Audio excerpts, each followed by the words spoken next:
구약성경 사무엘상 10장 1절에서 13절까지 봉독해 드리겠습니다. 제 성경은 구약 421면 정도가 되겠습니다.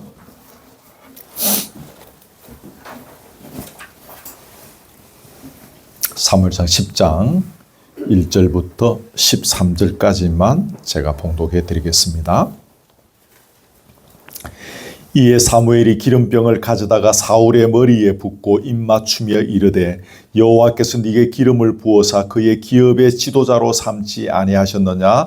네가 오늘 나를 떠나가다가 베냐민 경계 셀사에 있는 라헬의 묘실 곁에서 두 사람을 만나리니 그들이 네게 이르기를 네가 찾으러 갔던 암나기들을 찾은지라. 네 아버지가 암나기들의 염려는 놓았으나 너희로 말미암아 걱정하여 이르되 내 아들을 위하여 어찌하리요 하더라 할 것이요.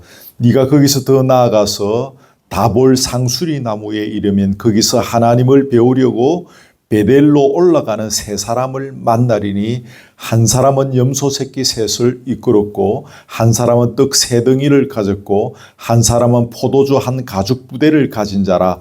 그들이 네게 문안하고 떡 두 덩이를 주겠고 너는 그의 손에서 받으리라. 그 후에 네가 하나님의 산에 이르리니 그곳에는 블레셋 사람들의 영문이 있느니라. 네가 거리로 가서 그 성읍으로 들어갈 때에 선지자의 무리가 산당에서부터 비파와 소고와 저와 수금을 앞세우고 예언하며 내려오는 것을 만날 것이요 네게는 여호와의 영이 크게 임하리니 너도 그들과 함께 예언을 하고 변하여 새 사람이 되리라. 이 징조가 네게 임하거든 너는 귀회를 따라 행하라. 하나님이 너와 함께 하시느니라. 너는 나보다 앞서 길갈로 내려가라. 내가 네게로 내려가서 번제와 화목제를 드리리니 내가 네게 가서 네가 행할 것을 가르칠 때까지 7일 동안 기다리라. 그가 사무엘에게서 떠나려고 몸을 돌이킬 때에 하나님이 새 마음을 주셨고 그날 그 징조도 다 응하니라. 그들이 산에 이를 때에 선지자의 무리가 그를 영접하고 하나님의 영이 사울에게 크게 임함으로 그가 그들 중에서 예언을 하니 전에 사울을 알던 모든 사람들이 사울이 선지자들과 함께 예언함을 보고 서로 이르되 기스의 아들에게 무슨 일이 일어났느냐? 사울도 선지자들 중에 있느냐 하고 그곳에 어떤 사람은 말하여 이르되 그들의 아버지가 누구냐 한지라. 그러므로 속담이 되어 이르되 사울도 선지자들 중에 있느냐 하더라. 사울이 예언하기를 마치고 산당으로 가니라. 아멘. 사무엘은 사울에게 기름을 부어서 하나님께서 그를 왕으로 세우셨다는 것을 확정했습니다. 구약시대는 여러분 거기 제사장이나 또 선지자, 왕 이런 사람들을 세울 때 대개 그 솥불에다가 감람유를 부어서 그걸 그 사람의 이렇게 머리에 붓는 그런 의식을 합니다. 감람유는 하나님의 은총, 축복, 능력, 그런 또 번영 이런 것들을 상징한다고 합니다. 그래서 이 기름을 붓는 행위는 네가 하나님의 일을 위해 거룩하게 구별되었다. 이제 요즘 신약시대 우리 목사에게 이렇게 목사 안수를 하면서 기름 부음을 받은 종 이런 식으로 요즘은 잘 표현하지 않는데 예전에 그런 표현들을 했죠. 하나님의 일을 위해서 거룩하게 구별했다는 것입니다. 또 하나는 그 일을 감당할 수 있도록 하나님의 영을 부어주시는 것을 상징하는 것이 솥불에 감람유를 부어서 그 사람의 머리 위에 붓는 것입니다. 선지자, 제사장, 왕을 세울 때. 기름 부음 받은 자의 그 히브리어가 발음하면 마시아인데 여러분 아시는 메시아가 여기서 나온 겁니다. 그리스도의 뜻이 뭡니까? 기름 부음 받은 자. 여기서 나온 말들입니다. 자, 그리고 이제 이 사무엘이 이제 또 계속 말을 합니다. 네가 길 가다가 두 사람 만나게 될 것이다. 근데 그 사람이 너희가 찾으러 다녔던 암나기를 찾았다는 소식을 전해줄 것이고 너희 아버지가 너를 애타게 기다리고 걱정하고 있다. 이제 이런 이야기를 전해줄 것이다. 그렇게 합니다.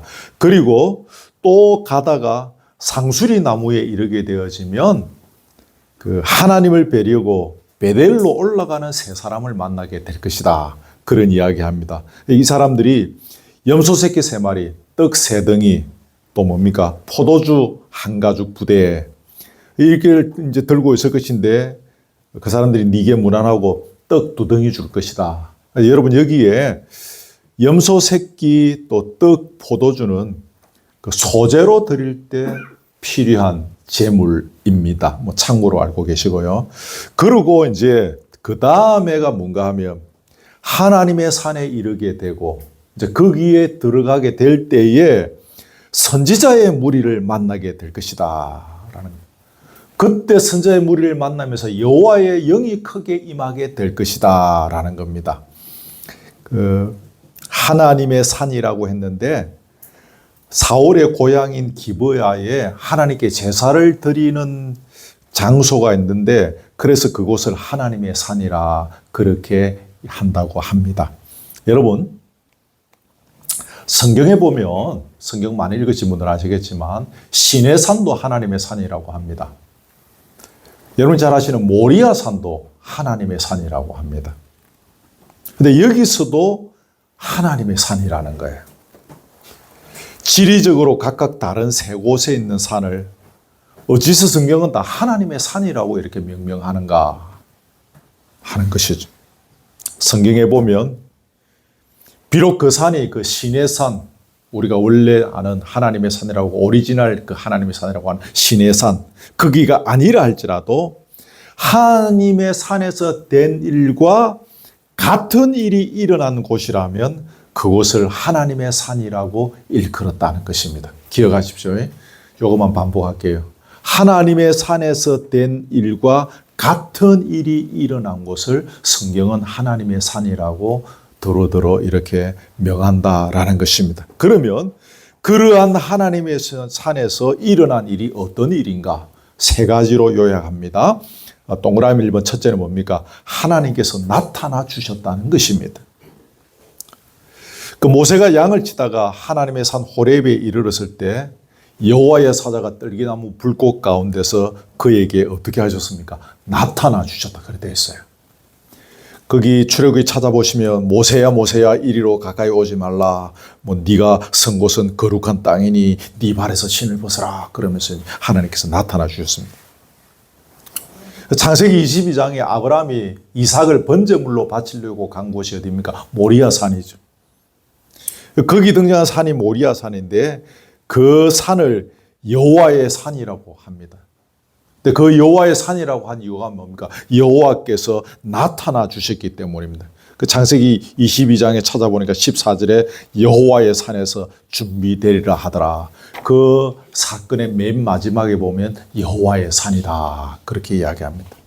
여러분, 이런 맥락에서 우리가 한번 생각해 보면 오늘 하나님 나라 백성들의 삶의 현장 곳곳이 바로 하나님의 산, 하나님께서 나타나 주시는 현장이라는 것입니다. 아멘. 여러분 그렇지 않습니까? 하나님께서 주인이 되시고 왕이 되셔서 통치하고 지배하고 다스려 주시기를 소원하며 걸어가는 당신의 백성들의 삶의 현장 어디에나 하나님께서 나타나 주시는 것입니다. 그렇죠. 물론 원천적으로 볼 때 하나님께서 계시지 아니하는 곳은 아무 데도 없습니다. 한 군데도 없습니다. 하나님은 어디에서나 언제나 불꽃 같은 눈동자를 가지시고 그 현장에서 일어나는 모든 걸 다 보고 계십니다. 그렇지만 그렇다고 해서 무조건 그 현장에 하나님께서 시도 때 없이 나타나 주시는 것은 아닙니다. 그런데 하나님 나라의 백성들이 거하는 곳에는 나타나 주신다는 사실이에요. 이게 굉장히 중요하겠습니다. 그럼 여러분 왜 거기에 나타나시는가? 그것은 당신의 백성들이 당신의 통치와 지배와 다스림을 받으면서 살기를 원하는 현장이기 때문에 그렇습니다. 하나님의 입장에서 여러분 한번 생각해 보십시오. 진심으로 나의 통치와 지배와 다스림을 받기를 원하는 신실한 나의 백성들이 거하는 그 삶의 현장에 내가 나타나는 것은 지극히 당연한 일인 것입니다. 하나님의 입장에서 볼 때. 여러분 그렇죠? 진실로 당신의 통치와 지배와 다스림을 받기를 원하는 신실한 당신의 백성들이 거하는 삶의 현장에 반드시 당신께서 나타나 주시는 것입니다. 여러분, 여호와의 사자가 떨기나무 불꽃 가운데서 모세에게 나타나셨을 때 그때가 언제입니까? 모세가 미디안 광야에서 40년을 뒹굴고 난 뒤입니다. 다시 말하면 나름대로 대단히 다듬어진 상태에 있었다 그 말입니다. 성경을 쭉 읽어보면요, 그의 온유함이 지면의 모든 사람보다 더하더라 그랬습니다. 옛날 성경에는 지면의 모든 사람보다 성하더라 그래야 되죠. 이제 바뀐 성경에는 더하더라라고 되어 있는데 그 정도로 다듬어진 상태라는 것입니다. 이 땅의 모든 사람들보다 모세의 온유함이 더하더라. 그 정도로 다듬어진 것입니다. 근데 여러분, 지금 말하는 다듬어졌다, 이 땅의 모든 사람보다 온유함이 더하더라라는 말이 무슨 의미입니까? 자신의 자아를 철저히 죽이고 온전히 하나님의 통치와 지배와 다스림을 받으며 살아가겠다는 내적 훈련이 된 상태다 그 말입니다. 미디안 40년을 보내면서 이제 나는 죽고 없습니다.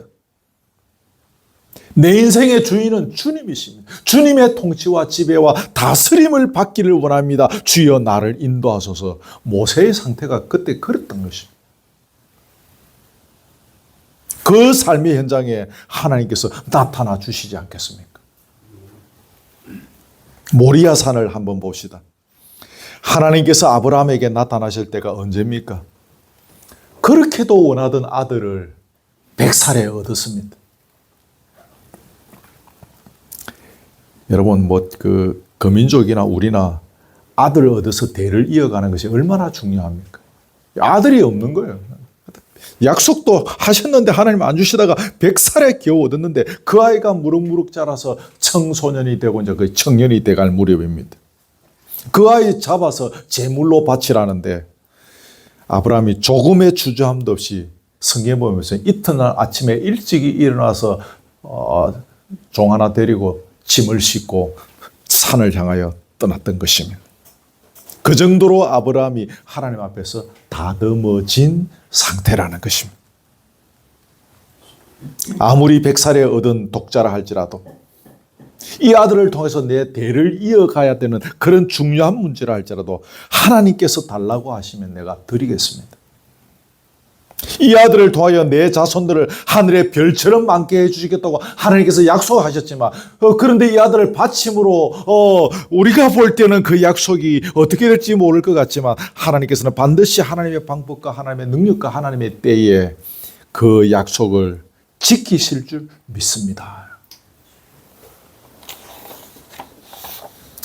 이러한 믿음으로 이렇게 다듬어진 아브라함은 아침에 일찍이 일어나 아들을 데리고 그 산을 향하여 떠날 수 있었던 것입니다.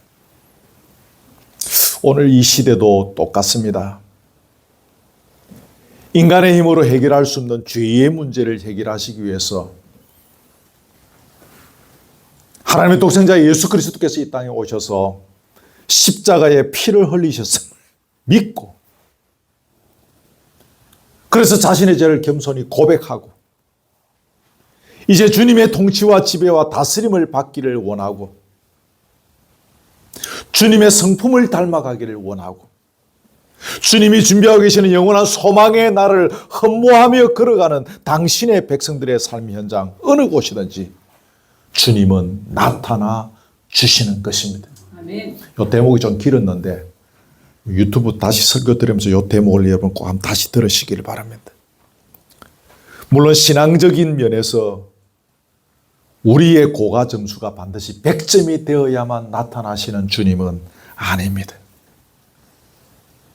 주님을 왕으로 모시기를 원하고 주님의 성품을 닮아가며 살아가기를 소원하며 주님이 준비하고 계시는 완전한 소망의 나라를 소원하면서 걸어가지만 자주 넘어지고 깨지고 패배하고 비틀거리고 그러면서 걸어가는 우리에게도 주님은 나타나 주십니다. 여러분, 이러한 주님의 나타나 주심을 삶의 현장에서 경험할 수 있기를 바랍니다. 주님께서는 다양한 모습으로 시도 때도 없이 우리의 삶의 현장에 나타나 주고 계시지만 사실 우리가 그것을 잘 못 느끼고 있는 경우가 허다하죠. 여러분, 그렇죠. 나타나 주고 계시는데 우리가 못 느끼는 거예요. 우리가 이 어두운 세상의 권세 앞에서 정신없이 허겁지겁 살아가다 보니까 주님의 나타나심을 눈치채지 못하는 것입니다. 아이를 키워보면 아이가 무엇에 깊이 빠져서 거기에 막 몰두하고 있을 때 엄마 아빠가 옆에 가서 옆구리 푹 찔러도 모르죠. 그죠? 예를 들어서 게임에 깊이 막 빠져 있는데 부모가 옆에 가서 막 그러고 있어도 너 뭐하니? 물어봐도 모르는 것입니다. 마치 그와 같은 것입니다. 오늘 여러분에게 숙제를 하나 드립니다. 다음 한 주간을 살아가시면서 하나님께서 나에게 어떤 모습으로 나타나 주셨는지를 한번 발견할 수 있기를 바랍니다. 아, 주님께서 지금 나에게 나타나셨구나. 그 순간을 발견하는 은혜가 있기를 바랍니다. 순간마다 이런 걸 발견하면서 우리 신앙이 자라고 성숙해지고 또 주님의 성품을 닮아가게 됩니다. 주님께서 나타나 주신 것을 발견하면서 꼭 기억하십시오. 거루터기 교회 10년 다니면 신앙이 자라는 것일 수도 있겠지만 오늘 이거 잊지 마세요. 순간순간 내 삶의 현장에 주님께서 나타나신 것을 내가 발견하면서 우리 신앙이 자라는 것입니다. 그러면서 주님의 성품을 닮아가게 되는 것입니다. 여기서 한 가지 유념할 것이 있습니다. 거기 손가락 표시되어 있을 것인데 A번 보십시오. 주님께서 우리에게 나타나 주시는 현장은 어떤 곳? 거룩한 곳. 기억하십시오. 거룩한 곳. 떨기나무 불꽃 가운데서 나타나신 하나님께서 모세에게 뭐라고 하셨습니까? 네가 선 곳은 거룩한 곳이니. 그렇습니다. 주님께서 우리에게 나타나 주시는 현장은 거룩한 현장입니다. 다시 말해서 오늘 주님께서 우리에게 나타나시는 건 그 삶의 현장이 세상과 구별되기를 원하신다는 의미가 담겨 있습니다. 오늘 주님께서 집사님에게 나타났습니다. 그 속에 주님의 마음이 무엇입니까? 네 삶의 현장이 거룩한 곳이 되기를 원한다 이거야. 꼭 잊지 마십시오. 네가 지금 서 있는 현장은 세상과 구별된 곳이야. 거룩한 곳이야. 그렇게 말씀하시는 것입니다. 그래서 모세는 그 발에서 신을 벗었던 것입니다. 신 벗어라. 여러분, 여기서 모세가 신을 벗었다는 것은 쉽게 말하면 세상의 더러운 먼지 혹은 세상의 가치관을 훌훌 털어버리라는 의미일 것입니다. 그런 거 다 털어버리라. 그런데 여러분, 여기에서 한 가지 중요하게 생각해야 할 것은 흑암의 세력의 지배를 받으면서 살아가면서 그때 가졌던 암울함, 답답함, 막막함, 억울함, 분노, 염려, 걱정까지도 다 털어내 버리라는 것입니다. 이게 중요합니다.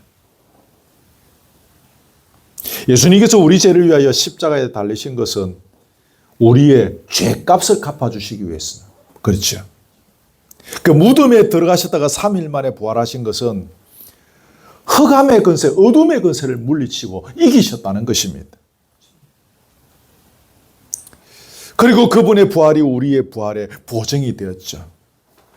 이 말은 나중에 우리도 죽었다가 다시 산다는 의미도 있지만 또 한 가지 중요한 것은 지금 이 땅을 살아가는 우리 삶의 현장에서도 그 모든 어둠의 권세를 이기고 살아갈 수 있는 보증이 된다는 사실입니다. 아멘. 그러므로 우리를 지배하던 암울한 답답함, 막막함, 억울함, 분노, 염려, 걱정 다 털어내 버릴 수 있게 된 것입니다. 이런 현장이 바로 어떤 현장? 이게 거룩한 현장인 것입니다.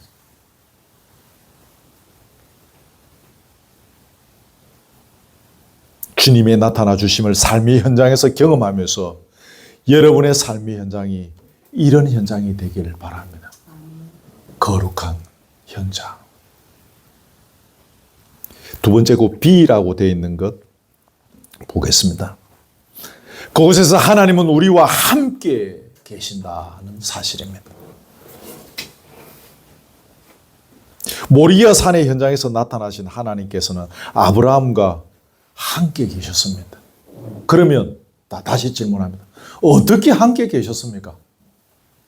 우리는 함께 있으면 차를 마시거나 밥을 같이 먹거나 저 밭에 가서 고추를 같이 따거나 뭐 등등등 하겠죠. 그럼 그때 하나님은 아브라함과 어떻게 같이 계셨나요? 여러분 아시죠? 그때 하나님께서는 뿌리 수풀에 걸려있는 수양을 준비하셔서 그거를 제물로 삼게 하시고 아브라함의 그 독생자 이삭의 몸에 털끝 하나 건드리지 않도록 조치하셨습니다. 그래서 그 땅 이름을 뭐라고 하죠? 여호와 이레. 다 준비해 놓으신 하나님이라는 것입니다. 우리를 위해서 비를 준비하시고 우리를 위해서 구름을 준비하시고 우리를 위해서 해를 준비하시는 하나님이시다라는 것입니다. 물론 모든 경우에 우리를 위해서 다 준비하시는 하나님이십니다. 저는 그것을 확실히 믿습니다. 그런데 아브라함이 그의 가정을 또 그의 사랑하는 아들의 그 독자의 인생을 그가 가장 또 소중히 여기는 것을 그의 인생마저도 하나님께 맡길 때 하나님은 여호와 이레의 하나님으로 화답하셨다는 사실입니다. 우리의 진정한 왕이신 하나님께 우리의 인생을 맡기고 던질 때 우리는 여호와 이레의 하나님을 더욱 찬란하게 경험하게 될 것입니다. 하나님께서 어떻게 화답하신다고요? 여호와 이레의 하나님이 어떤 건 내가 보여줄까? 다 보여주시는 것입니다. 내 인생을 맡길 때, 던질 때.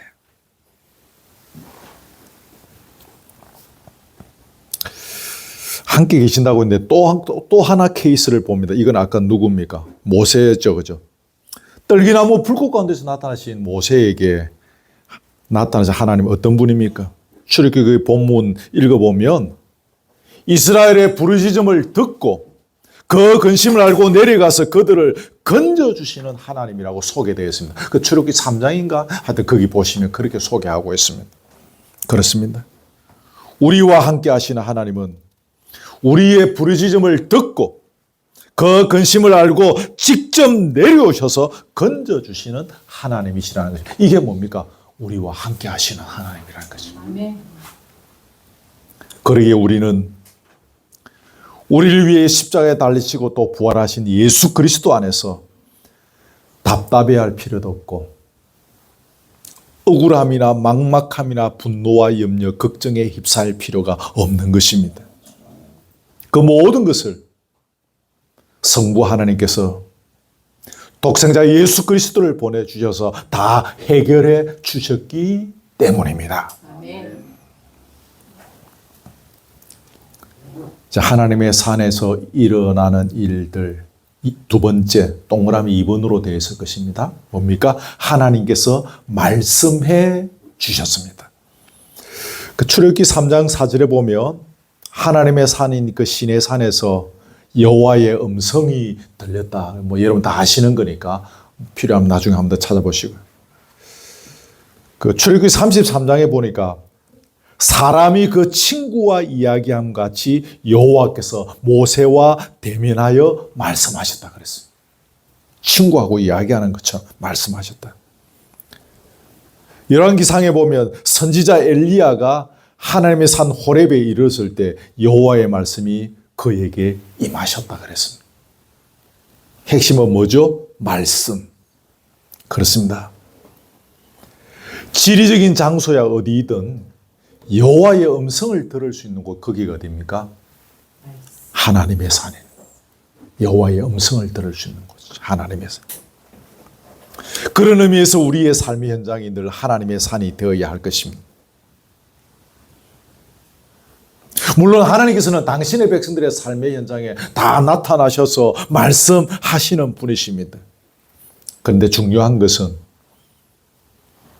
그 현장에 나타나신 하나님께서 우리에게 무엇이라고 말씀하시는지를 잘 듣는 것입니다. 무엇이라고 말씀하는지 잘 듣는 것. 똑같은 자리에서 한 사람이 하는 이야기를 여러 사람이 들었습니다. 오늘 제가 여기서 설교하죠. 얼마 안 되는 우리 인원이지만 나중에 그 내용 말하는 거 들어보면 조금씩 다릅니다. 나중에 다 달라요. 어떤 사람은 이렇게 말했다고, 어떤 사람은 저렇게 말했다고. 인간은 완전하지 못하기 때문에 말하는 사람이 틀리게 말할 수도 있고 말하는 사람이 헷갈리게 말할 수도 있습니다. 그리고 듣는 사람들 또한 사고방식이 다르고 추구하는 것이 다르고 삶의 배경이 다르기 때문에 한 사람이 말하는데 각각 다르게 듣는 거예요. 그런데 하나님은 일관된 분이십니다. 하나님은 정확한 분이십니다. 우유부단한 분이 아니십니다. 짜장면 먹을래, 짬뽕 먹으려고 언언하다가 보면 나중에 뭐 먹으려고 하긴 했다 하는데 뭐 먹으려고 했는지 기억이 안 나는 그런 분이 아니십니다. 그러기에 당신의 뜻을 정확하게 우리에게 말씀하는 분이십니다.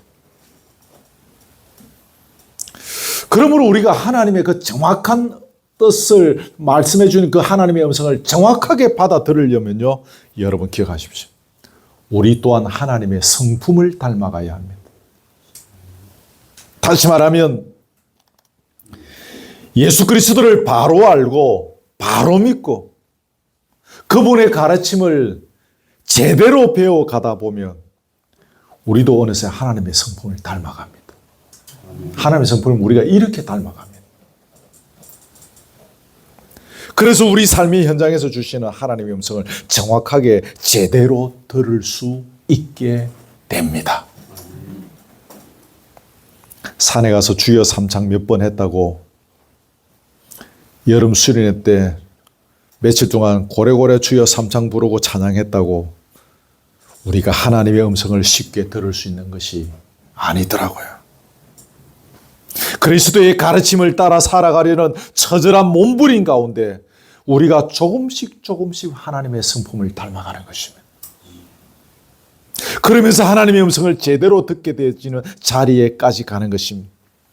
그때가 되면 일부러 애쓰지 않아도 자동으로 하나님의 음성을 듣는 수준에까지 이르게 되는 것이죠. 이것도 기억하십시오. 그 다음에 세 번째로 넘어갑니다. 하나님의 산에서 일어나는 일 세 번째. 본문 6절에 보면 사울이 왕으로서 사역하기 전에 여호와의 영이 크게 임했다 그랬죠. 그래서 하게 된 일이 뭡니까? 예언을 하게 되고 또 하나는 변하여 새 사람이 되었다고 합니다. 여기서 예언은 외적인 성령의 은사라고 말할 수 있습니다. 변하여 새 사람이 되는 것은 뭡니까? 내적인 변화라고 할 수 있겠죠. 사울은 외적인 것 또 내적인 것 다 움켜쥘 수 있는 절호의 기회를 지금 받았다는 사실이죠.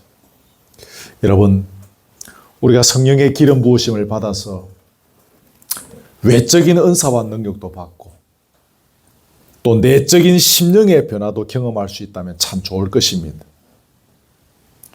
아쉽게도 많은 경우에 외적인 은사와 능력은 받아서 열정 또 탁월한 능력 그런 거 가지고 일하면서 진작 내면의 변화가 없는 것을 허다하게 우리는 보아왔습니다. 맞지?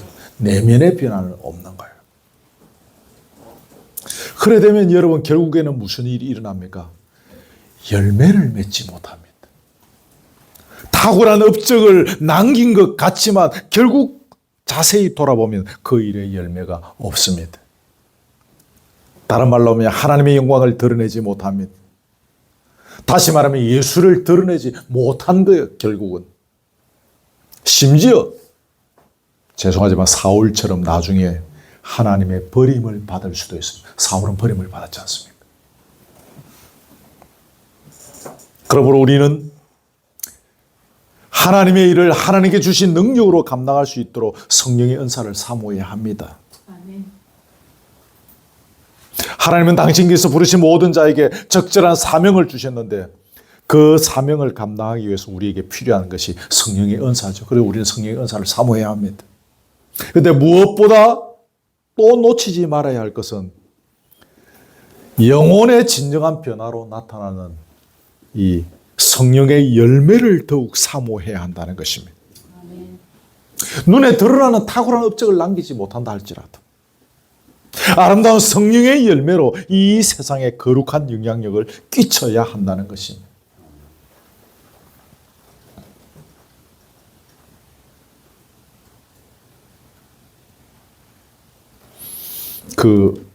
한국에 처음에 초대 7명의 그 목사로 세움받은 중에 한 분, 제주도 선교사로 가신 그분, 갑자기 제가 성함 기억 안 나는데 그 유명한 목사님이세요. 그분의 그 기념관이 제주도 어디에 있습니다.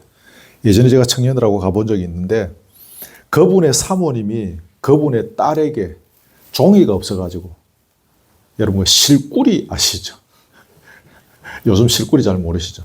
그 실꾸리에다가 딸에게 적은 편지가 있어요. 그걸 이렇게 펴가지고 이제 이렇게 뭐 A4 용지 같은데 다시 이렇게 옮겨가지고 적어 놓은 것이 그 전시되어 있습니다. 그 다른 문구들은 뭐 제가 지금 일일이 기억 안 나는데 제 폰에 저장은 되어 있는데 거기 한 문구가 있습니다. 그게 뭔가 그 중에 하나가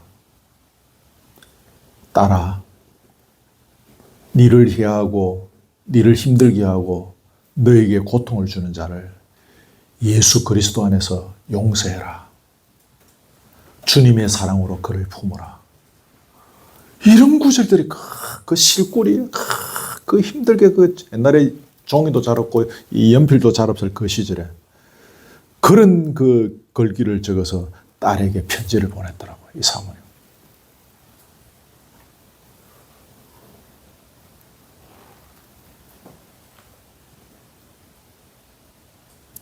사명을 감당하기 위해서 우리에게 성령의 은사도 필요하지만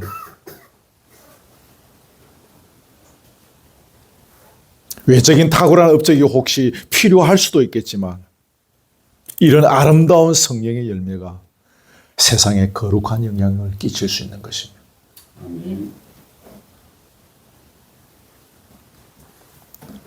사랑과 희락과 화평과 오래 참음과 자비와 양선과 충성과 온유와 절제.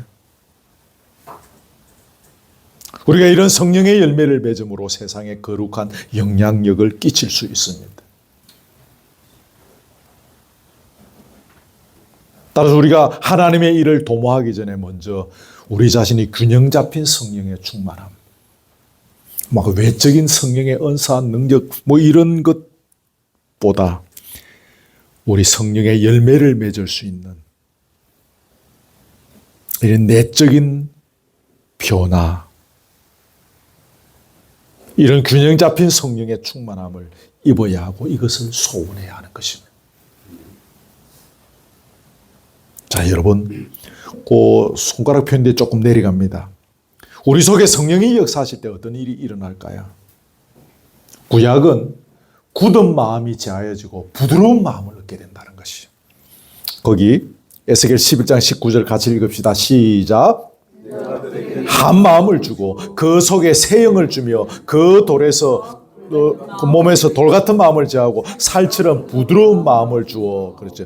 돌 같은 마음을 제거하고 살처럼 부드러운 마음을 준다는 것입니다. 에스겔 36장 26절도 있습니다. 시작. 새 영을 너희 속에 두고 새 마음을 너희에게 주되 너희 육신에서 굳은 마음을 제하고 부드러운 마음을 줄 것이며. 새 마음이 뭡니까? 굳은 마음을 제거하고 부드러운 마음을 주는 것입니다. 하나 더 읽을까요? 이사야 32장 15절이죠. 시작. 위에서부터 영을 우리에게 부어주시리니 광야가 아름다운 밭이 되며 아름다운 밭을 숲으로 여기게 되리라. 여호와의 영이 우리에게 임할 때 광야와 같은 사나운 밭이 아름다운 밭이 된다는 것입니다. 할렐루야죠. 이미 아름다운 밭 같은 마음은 뭐로 됩니까? 숲이 우거진 살림으로 바뀐다는 것입니다. 할렐루야. 여러분, 성령이 우리 속에 임하시면 왜 이렇게 부드럽게 될까요? 왜 이렇게 부드럽고 풍성하게, 넉넉하게 될까요? 숲이라면 딱 기억나는 게 뭐냐면 넉넉함이죠. 성령은 곧 예수 그리스도의 영이기 때문입니다. 따라서 예수 그리스도의 마음을 받으면 우리는 자동으로 부드러워지는 것입니다. 이런 맥락에서 보면 성령을 사모하는 것은 곧 뭡니까? 예수 그리스도를 사모하는 것입니다. 막 산에 가서 성령 달라고 막 기도하는데 그 사람이 예수와 상관없는 모습이라면 그거는 아닙니다. 가짜입니다. 성령을 사모하는 것은 곧 예수 그리스도를 사모하는 것입니다. 예수의 가르침을 기억하고 예수의 흔적을 따라가기를 소원하고 예수의 이거 약속하신 그 약속을 붙잡고 달려가는 것이 곧 성령을 사모하는 것입니다. 네. 예수님 성천 이후에 120명의 신실한 예수님의 제자들이 예수님의 가르침을 기억하면서 예수님의 그 약속하신 그 약속을 붙잡고 마음을 같이하여 오로지 기도에 힘쓸 때 무슨 일이 일어났습니까? 성령, 오순절 성령의 역사가 일어나지 않습니까? 우리는 성령의 충만을 위하여 간절히 기도해야 합니다. 하지만 그 기도 소리에 예수의 가르침을 기억하고 예수의 나라를 사모하고 예수께서 약속하신 소망의 나라를 바라보는 간절함이 보태져야 하는 것입니다. 그 간절함이 기도의 날개를 타고 가는 가운데 우리의 심령이 예수의 마음으로 충만해지고 부드러워지고 넉넉해지는 것입니다. 풍성해지는 것입니다. 마음이 부드러운 것이 어떤 것입니까? 날카롭지 않다는 것입니다. 뾰족뾰족하지 않다는 것입니다. 딱딱하지 않다는 말이겠죠. 사람이 사람을 상하게 하는 것은 날카롭기 때문입니다. 제가 여러분을 상하게 했다면 제가 날카로운 말을 퍼붓기 때문입니다. 제 성질이 뾰족뾰족하기 때문일 것입니다. 혹은 제 심령이 딱딱하기 때문에 그랬었을 것입니다. 그러다 보니 우리는 서로 상처를 주고 상처를 받으며 살아갑니다. 하지만 우리 심령이 부드러워지며 본문에서 이야기하는 것처럼 부드러워지며 상처를 치유하는 능력이 되는 것입니다. 위로와 소망을 안겨주는 힘이 되는 것입니다. 아멘. 예수가 우리의 심령에 제대로 들어오면 우리가 그렇게 되는 것입니다. 승리의 계가를 함께 부르는 운명공동체로 넉넉하게 서갈 수 있는 것입니다. 그 밑에 손가락표 있는 부분 잠깐 보고 그렇게 설교를 정리하려고 합니다. 여러분, 큰 죄를 저질렀거나 타락했던 사람이 어느 날 갑작스럽게 영적인 변화를 경험하고 체험하고 막 간증하러 다니고 막 이런 경우들이 더러 있습니다. 막 텔레비전에 더러 나죠. 요새 뭐 서울에 유명한 무슨 뭐 다자로 들어간 무슨 기도회 그 하는데 보면 그런 사람들 더러 나옵니다. 그런데 여러분, 그런 사람이 다시 타락하는 경우가 참 많습니다. 왜 그럴까요? 깊은 이 내면의 변화는 단기간에 그렇게 쉽게 이루어지는 것이 아니기 때문입니다. 일시적인 은혜의 체험이나 경험은 영혼의 본질적인 변화를 보장하지 않습니다. 사울의 경우가 바로 그런 내면의 변화는 단번에 이루어지지 않는 것을 보여주는 대표적인 케이스죠. 내면의 변화가 그렇게 단번에 이루어지는 것이 아니라는 거예요. 사울 다음에 다윗이죠. 이 두 사람의 가장 큰 차이점이 있습니다. 다윗은 왕이 되기 전에 깊은 고난의 골짜기를 걸어가 본 사람입니다. 그 시간 속에서 자아가 깨어지고 오직 하나님만 의존하게 된, 아까 표현한 것처럼 다듬어진 사람이었습니다. 사울은 그런 시간이 없었습니다. 사울은 왕이 되기 전에 우리 이미 앞에서 배웠죠. 좋은 집안입니다. 외모도 탁월했고 키도 홀쭉하게 컸고, 우리 일일이 다 안 살펴봤지만 겸손함도 있고 신중함도 두루 갖춘 나무랄 데 없는 청년이었습니다.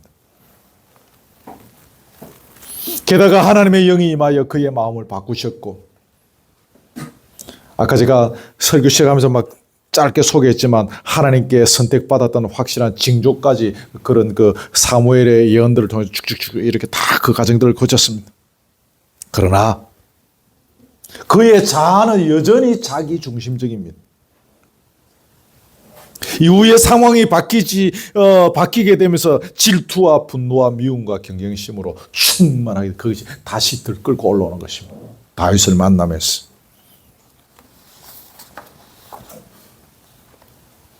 깊은 영적인 변화 없이도 하나님의 일을 위해서 쓰임 받을 수 있습니다. 하지만 그것은 오래 지속될 수 없습니다. 예전에 깡패, 조폭 이런 분으로 있다가 목사 되신 분들이 더러 있었지만은, 어떤 분의 조사에 의하면 그게가 다시 옛날로 다 돌아갔다고. 오래 지속되지 않는 거예요. 여러분, 비록 변화의 과정이 길고 지루하고 고통스럽더라도 인내하면서 그 과정들을 걸어가는 가운데 내 영혼이 아름답게 변화되도록 애써야 하는 것입니다. 그 세월이 저는 지금까지 오는 거예요. 앞으로 더 가겠지. 죽을 때까지 그 세월이 가는 것입니다. 내 영혼의 중심에 하나님을 모시고 매일매일 내게 주어진 삶의 현장에서 그 성화의 삶을 살아나가는 것이 중요합니다. 아멘. 그러면서 한 걸음 한 걸음 우리가 다듬어져 가는 것입니다. 여러분, 사람들이 외적인 은사는 굉장히 한동안 한국 교회 막 그러지, 이 외적인 은사들 막 그거 안 받으면 바보고 막 그러죠. 내적인 심령의 변화에는 그동안 한국 교회가 별로 관심이 없었습니다. 근데 여러분, 외적인 은사에 관심이 많은 이유는 뭡니까? 겉으로 보면 하나님의 일을 내가 크게 한번 해보자는 생각이 있는 것 같지만, 그거보다는 그것을 통해서 자기 이름을 드러내고자 하는 야망이 숨어 있기 때문입니다. 그렇죠?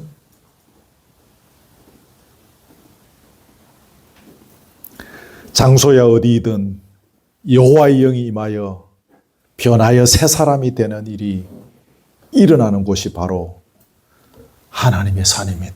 아멘. 만일에 우리가 예배드리는 이 현장에 하나님께서 나타나 주시지 않는다면, 그래서 하나님의 음성을 들을 수 없다면, 여호와의 영이 임하여 새 사람이 되는 역사가 일어나지 않는다면 여기는 더는 하나님의 산이 될 수가 없는 것입니다. 그러므로 우리는 늘 깨어 있어야 합니다. 우리의 죄악의 관영함으로 인해, 우리의 더러움으로 인해서 하나님께서 외면하시는 현장이 되지 않도록, 이 언덕이, 여러분의 가정이, 여러분의 생업의 현장이, 여러분이 가시는 어떤 곳에 하나님께서 외면하시는 현장이 되지 않도록 우리는 늘 깨어 조심하고 경계해야 합니다. 아멘. 말하기는 저와 여러분이 거하는 어느 곳이든지 언제든지 그 현장이 하나님이 나타나시는 현장 되기를 주님의 이름으로 축복합니다. 아멘. 아멘. 자, 찬송합시다. 찬송가 438장입니다. 내 영혼이 은총 입어. 찬송가 438장 찬송하겠습니다.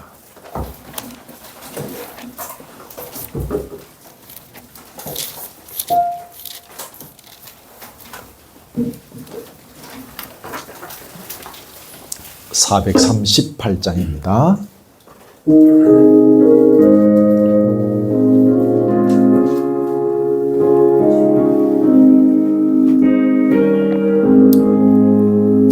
내 영혼이 온종 입어 중한죄 짐 벗고 보니 슬픔 많은 이 세상도 천국으로 와도다. 할렐루야 찬양하세. 내 모든 죄 사함받고 주 예수와 동행하리.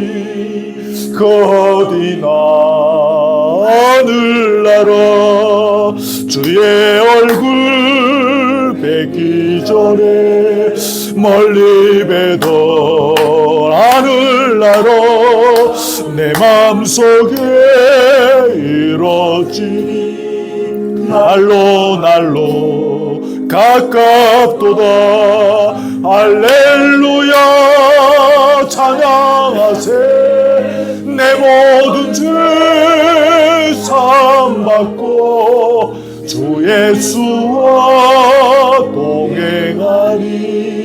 그 어디나 하늘나라 높은 산이 거친 들이 조막이나 궁궐이나 내 주 예수 모신 곳이 어디나 하늘나라.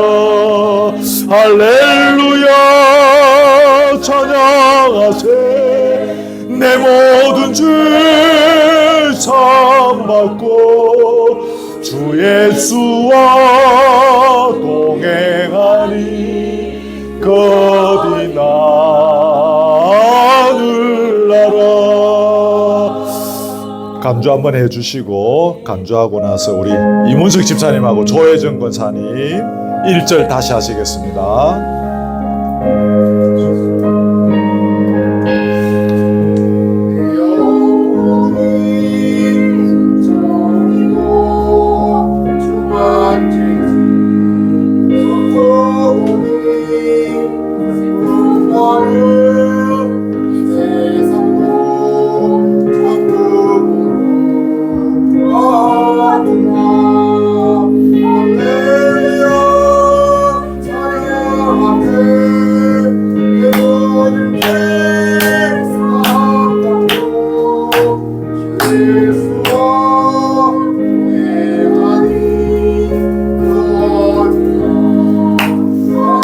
우리 다 같이 3절 한 번 더 합니다. 높은 산이 거친 들이 조막이나 궁궐이나 내 주 예수 모신 곳이 그 어디나 하늘나라며.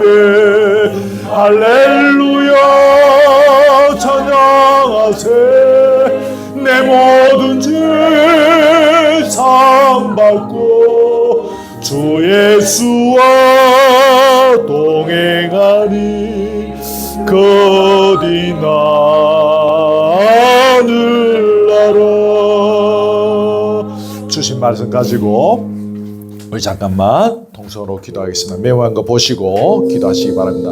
아버지 하나님 감사합니다. 오늘 사무엘상 말씀을 통하여 하나님의 산 여호와의 산에 이를 때에 그 사울이 여호와의 영에 감동을 받고 예언을 하고 변하여 새 사람이 되는 이 놀라운 장면들을 함께 나누면서 하나님의 산을 묵상하게 되어졌습니다. 할렐루야. 우리 아버지 하나님 감사합니다. 우리에게 나타나셔서 우리에게 말씀하시며 여호와의 영으로 충만히 임재하여 주셔서 우리에게 성령의 은사를 주시며 또 우리의 심령이 변하여 굳은 마음이 제거되어지고 돌 같은 마음이 제어지고 부드러운 마음을 허락해 주시는 하나님을 찬양하고 감사를 드리옵나이다.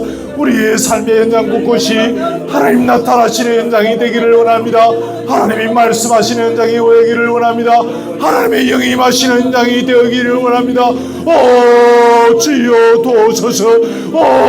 주여 통쳐옵소서. 주여 불쌍히 여겨 주옵소서.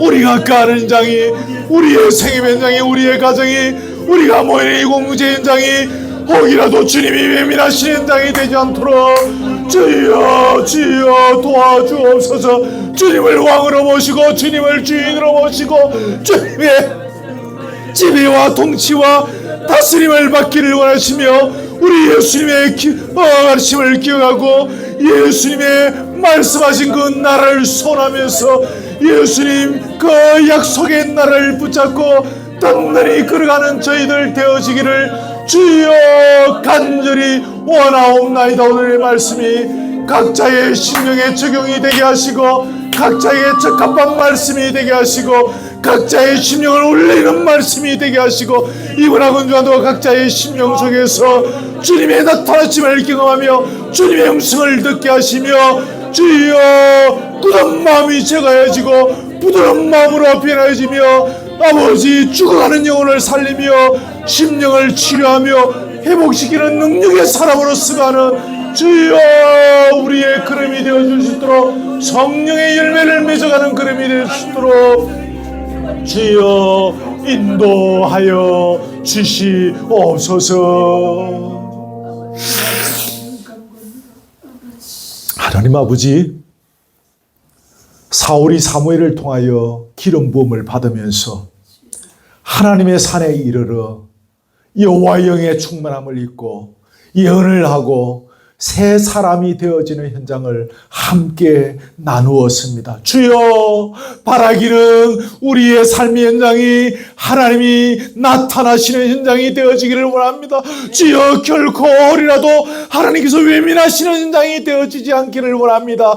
하나님은 하나님의 백성들에게 하나님이 왕이로서, 하나님이 주인으로서 하나님의 통치와 하나님의 지배와 하나님의 다스림을 받기를 소원하는 당신의 백성들에게 나타나 주시는 하나님이심을 오늘 배웁니다. 주여, 그 하나님이 오늘도 우리의 삶의 현장에 아낌없이 나타나셔서 말씀하시고 함께하시고, 또한 새로운 영을 부어주셔서 우리의 굳은 마음이 부드러운 마음으로 변화해지고 사람을 살리고 치유하고 회복시키는 능력의 사람으로 사는 열매들을 맺을 수 있도록 주여 인도하여 주시옵소서. 아멘. 먹고 살아가는 일들 때문에 때로 우리의 마음이 피곤하고, 그래서 주님께서 나타나셔서 말씀하시고 주님께서 여러 가지 방법으로 우리에게 음성 들려주셨지만 우리가 그 음성을 분별하지 못할 때가 참 많았습니다. 우리의 귀가 예민하게 하시고 우리의 눈동자를 더욱더 찬란하게 빛내게 해주셔서 주의 나타나심을 제대로 보게 하시고 주의 음성을 정확하게 들을 수 있도록 도와주옵소서. 예수를 닮아가고 그래서 하나님의 성품에 주여 다다를 수 있다라고 말씀하셨습니다. 예수님이 이 땅에 오셔서 우리에게 말씀하시고 우리에게 가르쳐 주시고 우리에게 몸을 통하여 본으로 보여주신 그 많은 사실들을 우리가 다시 한 번 더 기억하고, 오늘 이 순간 비록 더딜다 할지라도, 비록 시간이 걸린다 할지라도, 비록 그 과정들을 통하여 우리가 인내하며 우리의 눈물이 따르고 우리의 고통이 따른다 할지라도 묵묵히 그 과정 속에서 예수님 닮아가는 가운데 하나님의 성품을 닮아가며, 그래서 하나님의 정확한 음성을 들을 수 있는 그 빛난 자리에 이를 수 있도록 우리를 인도하시고 다스려 주시기를 간절히 소원드리옵나이다. 3년 전에 이 언덕배기에 교회를 세우게 하시고 우리가 여기까지 왔습니다. 바라기는 오늘 말씀을 따라서 이 현장에 날마다 하나님이 나타나시는 현장이 되어지기를 간절히 원합니다. 이 현장이 거룩한 현장이 되어지기를 원합니다. 혹이라도 주님께서 외면하시는 현장이 되어지지 않도록 우리 서로 갈고 따듬으면서 더욱 예민해지면서 더 영적으로 깨어있으면서 주님의 나타나심을 사모하는 현장이 되게 하시고, 오늘 우리 사랑하는 교우들의 삶의 현장이, 가정의 현장이, 생업의 현장이 하나님이 나타나 주시고 그 하나님의 나타나심을 늘 몸으로 경험하는 현장이 되어질 수 있도록 우리 교우들의 삶의 현장 위에 은혜 위에 은혜를 다하여 주시기를 바랍니다. 이런저런 사연으로 또 이런저런 과정을 통하여 이곳에 우리를 모아주신 우리 아버지 하나님 할렐루야 감사합니다. 그저 주일마다 모여서 얼굴을 대하니 반가운 정도로 그치지 않게 하시고 우리 교우들의 삶의 현장에서 나타나 주시는 하나님의 음성을 들을 수 있는 그 거룩한 자리에까지 이룰 수 있도록 우리 교우들 한 영혼 한 영혼 붙잡아 주시고 이들의 믿음이 더욱 성숙해질 수 있도록 주여 인도하시고 다스려 주시옵소서. 우리 이문석 집사님, 조혜정 권사님 이렇게 은혜 주시고 주 안에서 만나게 해주셔서 3년 전부터 매달 한 달에 한 번씩 이 동산에 함께 나와 예배드리게 하시고 교제 나누게 하시며 또 서로 격려하게 하시고 위로가 되게 해주셔서 참 고맙고 감사합니다. 다리를 2개나 넘어와야 하는 저 먼 거리 또 불편함들이 있는데 이분들이 마다하지 않고 매월 이곳에 함께 참석해서 은혜 누리며 은혜를 공유하며 우리에게 한량없는 위로가 되게 해주셔서 너무너무 고맙고 감사합니다. 부족하지만 종이 두 손 들어 이들을 축복합니다. 주의 능력의 손으로 이 시간 이들에게 진히 안수하여 주시옵소서. 성령의 충만함을 다하여 주옵소서. 성령의 외적인 은사도 다하여 주시고 능력도 주시고 또 마음이 변하여 새 사람이 되어지는 놀라운 은사가 더욱 넘칠 수 있도록 주여 도와 주시옵소서. 귀를 열어주시고 눈을 더욱 밝혀주셔서 주님께서 활동하시는 모습들을 늘 보게 하시고 때마다 주시는 주의 음성을 아름답게 듣고 정확하게 듣고 이 세상에 전가하고 전파하고 그 릇을 통하여 이 세상을 날 세우고 바르게 이끌어가는 믿음의 사람으로서 갈 수 있도록 인도해 주시옵소서. 예수 그리스도의 귀한 마음을 가지고 이곳에 와서 그동안 마음을 나누어주고 물질을 나누어주고 몸을 나누어주게 하시니 고맙습니다. 이들의 나눔이 더욱 넘치게 하시고 이들의 나눔을 통하여 열방이 주께로 돌아오고 열방이 예수를 만나는 놀라운 역사가 있도록 주여 인도해 주시옵소서. 세월이 흘러갑니다. 육신의 건강도 지켜주시고 주님 허락하시는 생애 동안 육신의 강건함으로 몸된 교회를 잘 섬기고 또 맡겨주신 교우들을 잘 돌보고 또 여러 가지 주어진 인생의 과업들을 잘 감당할 수 있도록 인도해 주시기를 원합니다. 생업 현장도 주님께서 복 주셔서 지금까지도 은혜 가운데 잘 감당되어 사오니 남은 세월도 주께서 복의 복을 다해 주셔서 그 생업의 지경이 더욱 넓어지게 하시고 그것을 통하여 주의 영광이 드러내고 또 두 분이 살아생전에 해야 될 많은 일들을 감당하며 사람의 도리를 다할 수 있는 귀한 은혜가 있도록 인도해 주시기를 원합니다. 자녀들 아름답게 자라서 또 좋은 배필을 만나서 결혼하게 되어졌고 가정을 꾸리게 되어지니 감사합니다. 아들의 가정을 기억하시고 그 아들에게도 더욱 강건함 주셔서 건강하게 이 땅의 남은 세월들을 살아갈 수 있게 해주시고 부부가 합심하여 더 주의 나라와 영광을 위하여 아름답게 걸어가게 해주시며 설아의 귀한 믿음의 선물 주여사오니 그 어린아이도 무럭무럭 영과 육이 잘 자라서 우리 모두의 자랑거리가 되어지며 주께 영광이 되어지는 복된 세월이 되도록 도와주시옵소서. 돌아보니 딸도 이제 결혼한 지 어연 이렇게 1년이 다 되어 가는 것 같습니다. 그 과정도 주님께서 인도하시고 젊은 부부가 주의 뜻을 이루어가는 귀한 세대들 되도록 건강 주시고 또 하고 있는 생업의 현장에도 복 주시고 앞으로 이어질 후손들에게도 은혜 위에 은혜를 더하여 주시옵소서. 귀한 예물 주님께 드립니다. 이 예물 받으시고 영광 거두시며 주의 나라와 교회를 위하여 적절하게 잘 사용되어질 수 있도록 때마다 간섭해 주시옵소서. 오후의 교제 자리에 함께 하시고 먹고 마시는 우리의 자리에 또 치유와 회복과 위로가 넘치는 자리 되게 하시며 또 오늘의 귀한 음식을 또 이렇게 제공한 우리 이문석 집사님 가정 위에도 복의 복을 다하여 주시고 더욱 많이 풍성하게 베풀 수 있는 넉넉함이 있도록 역사해 주시옵소서. 예수 그리스도의 은혜와 하나님의 사랑과 성령의 교통하심이 우리의 삶의 현장이 날마다 시간마다 분초마다 하나님께서 나타나시고 하나님께서 말씀하시고 하나님의 거룩한영이 임재하는 하나님의 산이 되어지기를 원하는 사랑하는 우리 교우들 머리 위에 지금부터 영원토록 함께 있을지어다. 아멘. 아멘.